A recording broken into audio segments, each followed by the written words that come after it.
Ladies and gentlemen, welcome back to the show. Before we make like Philip DeFranco and just jump into it, I got a little challenge for you. On last month's episode, it was recommended that I call this little news program Tark Talks. Now I think that might be a little bit too on the nose, but I don't really have any better ideas myself. So I'm gonna reach out to you guys. What do you think this little news program should be called? If you have a suggestion, leave it in the comments below. And by all means, don't feel afraid to thumbs up the suggestions you like. After some time has passed, I'll probably take some of the most popular suggestions and make a poll out of it, and see how you guys vote. Now, a lot has happened in the month of May, so we're gonna get right into it. First off, we got a trailer for the Sonic movie, and surprisingly, I don't hate it. Meow? Sure, Sonic's design is interesting, but this is just the latest bad design in a slew of bad Sonic designs. Is anybody really surprised by this, or was anybody really expecting better? That's not to say that better shouldn't be easy to accomplish, I think it kind of is, but maybe I just had my expectations set right, meaning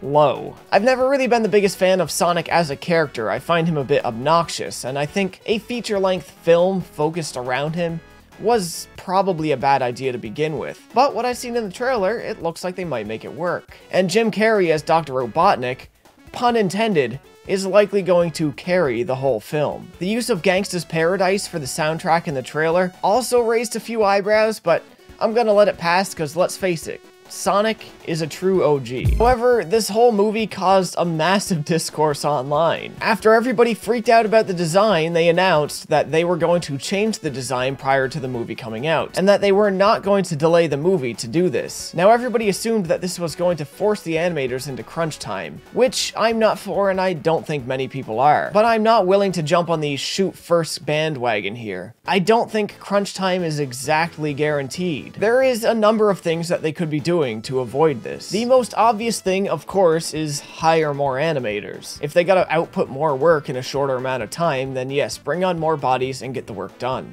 It's also possible that at this point in development, it could just be that what we've seen in the teaser trailer is what's actually really finished, and that was finished first for the purpose of getting the ads out there. Unlikely, but possible. It's also possible that if the redesign uses the exact same rig as the current design, a lot of shots you're just going to have to import the new model or the updated model, and the animation is going to carry over. At that point, you literally just re-export the shot and you're done. Now, I almost guarantee that that's not going to be the case. I think a lot of the rig is going to stay the same, likely the shape of the hands, the shape of the legs, the shape of the arms. Any facial changes, and this is the big one because they are definitely going to change the face, will almost definitely cause crashing in the animation. So all of the facial animation, which is possibly the absolute longest part of the animation, might need to be redone, or at least every shot will need to be tweaked. Those are just excuses, however. If they need to delay the movie, I think they're still going to delay the movie. Obviously, they can't put it out unfinished. And just a quick update on this one, literally while reading my script, I can see here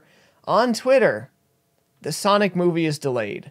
So, crunch time, probably not happening. Now let's move on from what looks like one failure of a video game movie to one kind of success of a video game movie. Detective Pikachu came out, and here's what I thought on it. So I've told you all before that I'm not exactly a Pokemon fan, like definitely not a Pokemon fan, but my fiance is, a pretty big one at that. First off, the directing in the movie is pretty lackluster. The acting, especially in the first act of the film, is pretty freaking atrocious. Unfortunately, a lot of the movie's emotional center is kind of dragged down by some poor acting, and the plot itself is just it's just meh. Again, that might have been because the emotional core was drained by pretty poor acting, but the comedy of the film is shockingly on point. I'm kind of floored by what they were able to get away with, and a lot of that comes down to Ryan Gosling ad-libbing some lines. They had references to some pretty heavy drugs in this movie, and I'm surprised that they let that in there, but that sense of comedy really carried the film. Outside of that, the animation and the Pokemon look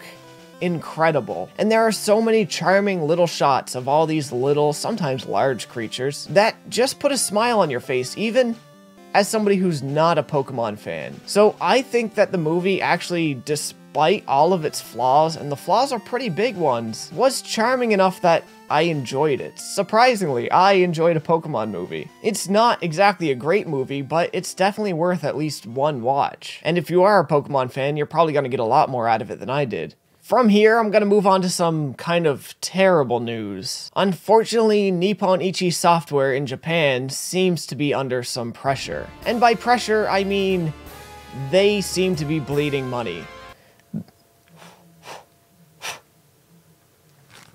Fuzz. It recently came out in an article that NIS is unable to pay the development team working on the latest Disgaea installment. With each Disgaea game selling kind of worse and worse, this isn't really coming as that much of a surprise. But where we here in North America have a view of NIS America, it seems like that company might have been doing fine. The question now is, will NISA be able to bail them out? How much will this actually affect NISA? And will NIS actually be able to get out on their own and continue making games? I'm a little worried about this, because I know NISA has a mixed track record. I don't want anything to happen to NISA because they're the ones who are bringing us lots of these niche games. Sure, some of them are hit or miss, and sure, some of them have glaring issues, but I'm still grateful to NISA in the end, because a lot of the times we're not getting the games otherwise. So here's hoping Nippon Ichi Software manages to spit something out that manages to make them some money and keep them afloat. Even if it's just some sort of gacha game that brings in loads of money. They need an out, and I hope they find it. Now, just some quick things I'm excited for coming up. We just had a Nintendo Direct on Mario Maker 2, and Mario Maker 1 is probably one of the games I've logged the most hours on. I am an absolute sucker for level editors. I'm super excited for Mario Maker 2.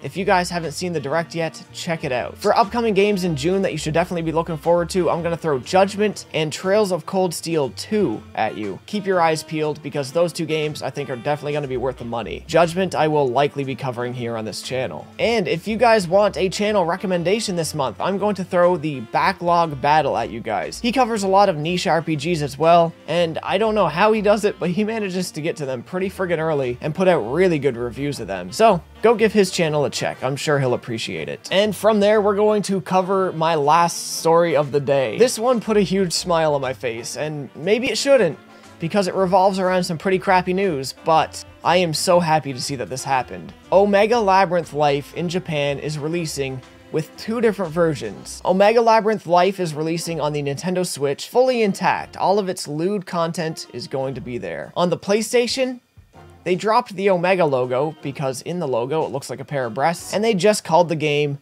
Labyrinth Life. The name of this game and the way it's cut down by a third represents how the game on PlayStation 4 is cut down by a third. In a way, this is how the developers are pointing and laughing at Sony. And I'm going to point and laugh at Sony too. This is awesome. I love that I'm seeing these developers fighting back. Not only are they fighting back in a way that us in niche circles are going to understand, but anybody who comes across these games in stores or sees the trailers for them is going to notice the discrepancy. This is going to put Sony's censorship even more on the radar in Japan than it already was. The more we can point and laugh at Sony, the more we can kick them while they're down over this, the more they are likely to fix the issue. I just hope more developers join this fight and find ways to make a friggin' fool out of Sony and their dumbass parenting techniques.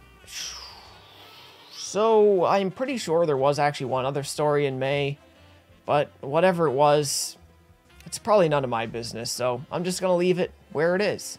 As always, you guys know the deal. Like, comment, subscribe, share the video if you can. If you really like the show, consider supporting the show on Patreon, where you get episodes like this one a week early. Links to socials are in the description below if you're into that sort of thing, and as always, folks, thanks for watching.